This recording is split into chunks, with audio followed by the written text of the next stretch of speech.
অনেক পুরনো একটা গাড়ি, যেটা হাতের ছোঁয়ায়, এত পুরনো একটা গাড়ি হাতের ছোঁয়ায় কীরকম চমৎকার হয়ে যায়।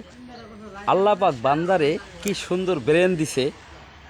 আল্লাহ পাক বান্দারে যেই ব্রেন দিছে, এই ব্রেন দিয়ে যদি বান্দা আল্লাহ পাকের ডাকতো, পাঁচ ওয়াক্ত নামাজ আইসা ডাকতো, বান্দা কত দামি হইতো। দেখুন কত সুন্দর হাতের কারুকাজ। হ্যাঁ, ওনার নাম হিরণ চৌধুরী। তো তার হাতের ছোঁয়া, এত সুন্দর হাতের ছোঁয়া মানুষের থাকতে পারে, এটা অকল্পনীয়।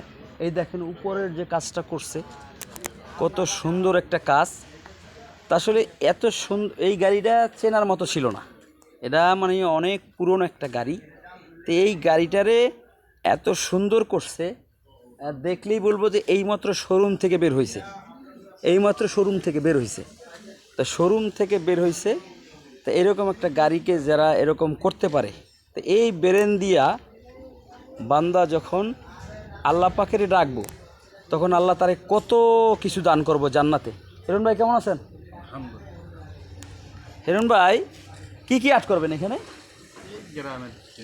সব গ্রামের সিনসারি না? তো ওনার হাতের ছোঁয়া এত সুন্দর, আসলে অকল্পনীয়। হাতের ছোঁয়ায় যেটা এত সুন্দর হতে পারে। আমরা আসছি, উনি হচ্ছে গাড়ির মহাজন। এই গাড়িটা অনুমান কত টাকা খরচ গেছে ভাইয়া? 2.5 লাখ টাকা খরচ গেছে। 2.5 লাখ টাকা? এত পুরনো একটা গাড়ি 2.5 লাখ টাকা খরচে এরকম করে ফেলাইছেন? লোহা কখনো পূরণ হয় না, মানুষ পূরণ হয়ে যায়। লোহা পূরণ হইলে আবার মিস্ত্রিরা মেরামত করে এটা সচ্ছল করতে পারে, এটাই মিস্ত্রির দক্ষতা। আসলে দেখেন, লোহা কখনো পুরান হয় না। লোহা মেরামত করা যায়, অল্প একটু রঙের কাজে লোহা অনেক সুন্দর হয়ে যায়। অল্প একটু হাতের ছোঁয়ায় লোহা যদি এরকম সুন্দর হয়ে যায়, আর যদি কারো ইমান আমল মজবুত হয়ে যায়, তাকে আল্লাহ তাআলা ওই রকম সুন্দর বানাইয়া জান্নাতের ফায়সালা করে দেব। আসুন 5 ওয়াক্ত নামাজ পড়ি, আল্লাহর হুকুম মানি, নবীর সুন্নত নুরানি তরিকায় চলি।